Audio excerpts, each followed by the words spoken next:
नमस्कार दोस्तों, स्वागत है आपके अपने चैनल द हॉन्टेड रेडियो में।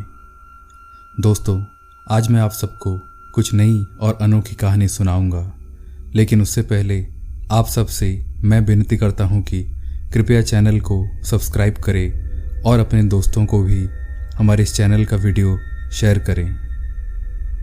तो अपने अपने हेडफोन्स लगाइए और मज़ा लीजिए आज की कहानी का। ये कहानी है केविन की। हाय, मेरा नाम केविन है और ये बात तब की है जब मैंने रिसेंटली अपना ग्रेजुएशन कंप्लीट किया था। मैं अपने खर्चे निकालने के लिए एक छोटे मोटे काम की तलाश में था, पर मुझे कुछ भी ढंग का काम नहीं मिल रहा था। फिर कुछ दिन बाद मुझे एक डिपार्टमेंटल स्टोर में सेल्समैन की नौकरी मिल गई, पर वहाँ दो दिक्कतें थी। उस स्टोर का मालिक बहुत ही खड़ूस था, बात बात पर मुझे चिल्लाता था और वहाँ मेरी पगार भी बहुत ही ज़्यादा कम थी।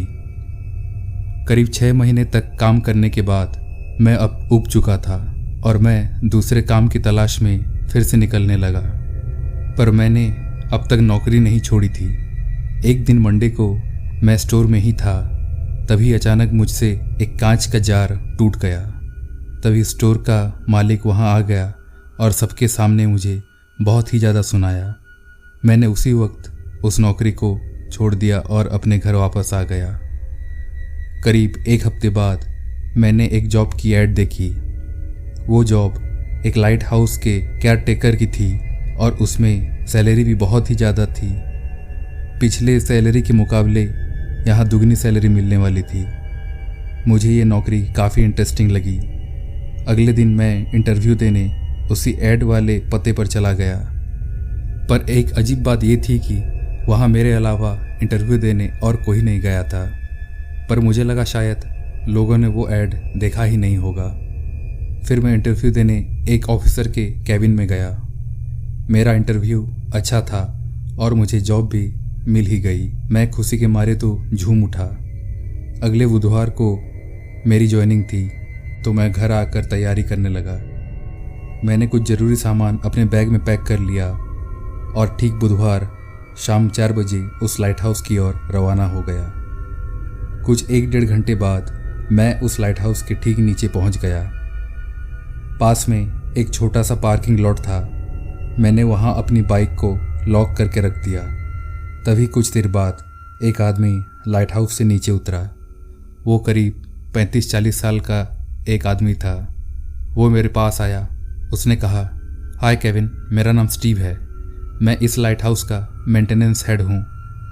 आओ, मैं तुम्हें इंस्ट्रक्शन समझा देता हूँ। फिर हम दोनों लाइट हाउस के सीढ़ी से ऊपर चढ़ने लगे। वो लाइट हाउस ज़्यादा बड़ा तो नहीं था, पर पुराना काफ़ी था।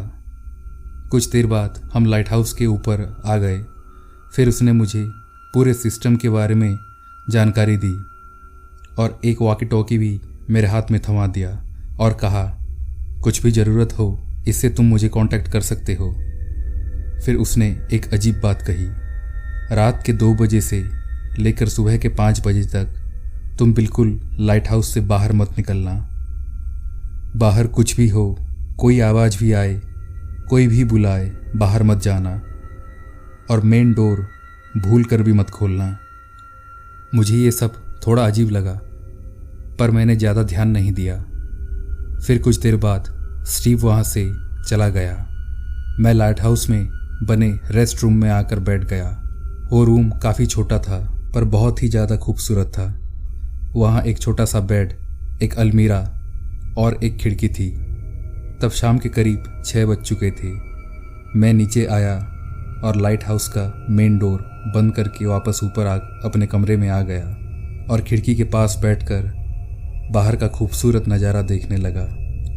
देखते ही देखते रात हो गई और मैंने लाइट हाउस की मेन लाइट को ऑन कर दिया। फिर कुछ देर बाद वॉकी टॉकी पे एक कॉल आया। दूसरी तरफ स्टीव ही था। उसने दोबारा कहा, चाहे कुछ भी हो जाए, रात को मेन डोर मत खोलना और लाइट हाउस से बाहर बिल्कुल भी मत निकलना। फिर मैंने ओके कहा और कॉल डिस्कनेक्ट हो गया। अब रात के 9 बज चुके थे। मैंने अपना डिनर किया और खिड़की के पास खड़ा होकर सिगरेट पीने लगा। तब मैंने नोटिस किया बाहर एक अजीब सी खामोशी छा गई, एकदम से पिन ड्रॉप साइलेंस। मुझे मेरे दिल की धड़कन सुनाई दे रही थी। ये कुछ डरावना लग रहा था। बाहर ठंड भी अचानक से बढ़ गई थी। तो मैंने खिड़की बंद किया और अपने बेड पे आकर लेट गया। कब मेरी आंख लग गई पता ही नहीं चला। रात को अचानक जानवरों की आवाज़ों से मेरी नींद खुली तो मैं उठा और खिड़की खोलकर बाहर झांकने लगा। लाइट हाउस के ठीक नीचे कुछ ही दूर झाड़ियों से वो आवाज़ें आ रही थी। मैंने अपना टॉर्च निकाला और उस झाड़ियों की ओर रोशनी डाली। वहाँ का नज़ारा देखकर तो मेरे सांसें ही अटक गई। मैंने देखा एक 20-25 साल की लड़की एक हिरन को मारकर उसका कच्चा मांस खा रही थी। टॉर्च की रोशनी पड़ते ही अचानक से वो लड़की पेड़ों के पीछे कहीं गायब हो गई। मैं तो डर के मारे खिड़की बंद करके दोबारा अपने बेड के पास आ गया। फिर कुछ देर बाद मैं सो गया। अचानक लाइट हाउस का मेन डोर जोर जोर से बजने लगा।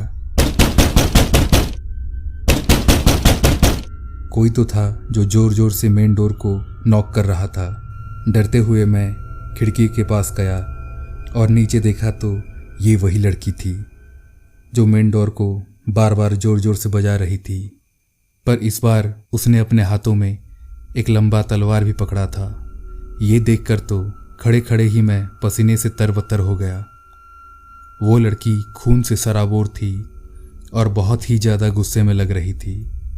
करीब आधे घंटे बाद दरवाज़ा बजना बंद हो गया। फिर मैं साहस जुटाकर खिड़की के पास गया और नीचे देखा तो डर के मारे मेरी सांसें ही फूल गई।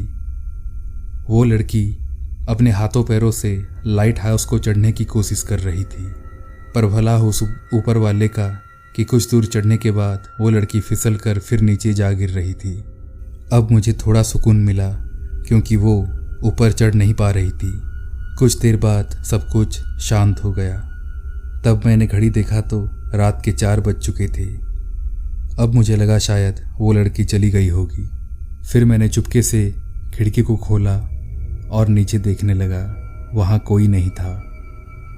मैंने ऊपर वाले का शुक्रिया अदा किया और वापस बेड पर आकर लेटने ही वाला था कि अचानक एक बड़ा सा पत्थर खिड़की का कांच तोड़कर ठीक मेरे पास आकर गिरा। मैं तुरंत खिड़की को देखने लगा तो मेरे पैरों तले जमीन ही खिसक गई। अब वहाँ वो एक लड़की नहीं बल्कि 5 लड़कियां खड़ी थी और सब दिखने में एक ही जैसे थे। सबके हाथ में एक एक पत्थर थी। मैं तुरंत बेड के नीचे आकर छुप गया। करीब 1 घंटे तक पत्थरों की बारिश होने लगी। वो 5 लड़कियां एकदम से पागलों की तरह अंधाधुन पत्थर फेंके जा रही थी। मैं अपनी किस्मत को बहुत ही ज़्यादा कोस रहा था। पता नहीं कि मैं कहाँ आकर फंस गया था।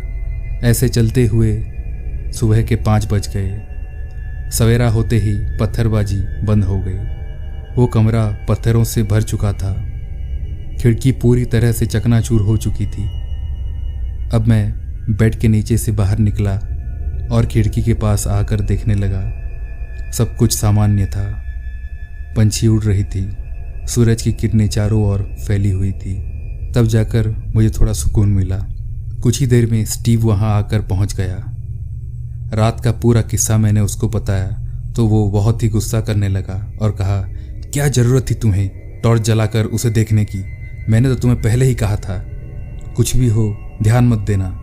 फिर कुछ देर बाद मैं नीचे उतरा और अपनी बाइक के पास आ गया तो मुझे फिर एक और झटका लगा। शायद उन लड़कियों ने गुस्से में आकर मेरे बाइक को भी तोड़ मरोड़ दिया था। फिर मैं जैसे तैसे करके अपने घर आ गया और उसी दिन उस नौकरी से मैंने रिज़ाइन कर दिया क्योंकि ज़िंदगी से महंगी और कुछ भी नहीं हो सकती। नौकरी छोड़ने के बाद भी मैं उन लड़कियों और उस लाइट हाउस के बारे में बहुत खोजबीन करने लगा था। पर सबसे अजीब बात तो ये थी कि किसी को उन लड़कियों के बारे में कुछ भी पता नहीं था। लेकिन स्टीव को पता था पर वो बताने वाला नहीं था। खैर जो भी हो, मैं उस रात ऊपर वाले की कृपा से बाल बाल बच गया। तो ये थी दोस्तों आज की एक छोटी सी कहानी। पसंद आए तो प्लीज़ लाइक कमेंट और चैनल को सब्सक्राइब करें। धन्यवाद।